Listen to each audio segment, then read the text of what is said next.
Енді осы және өзгеде жаңалықтар жайлы толығырақ. Президенттікке Қазақстанның коммунистік халықтық партиясы атынан түсіп отырған Тұрған Сыздықов бүгін мемлекеттік тілді жетік меңгеруі тексеріліп, емтиханнан сүрінбей өтті. Лингвистика комиссиясының төрағасы Мырзатай Жолдасбековтің айтуынша, ол 2 беттік эссе жазудан 6 қате жіберген. Бұл үміткердің бірінші сынақтан жіберген қателерінің 3-і еміле, 2-і тыныс белгісі, 1-і стилистикадан екен.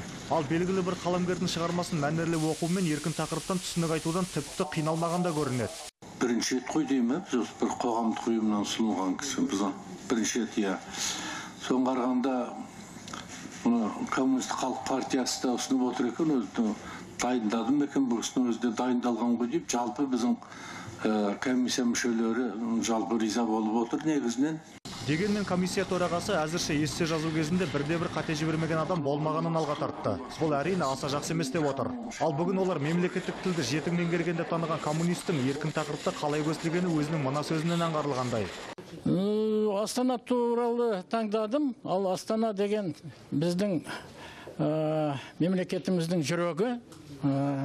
Біз Астана туралы Мырзатай ағамыз айтқан сияқты бірдеме айталмайтын азамат, ол оны дұрыс түсінбейді ешкім.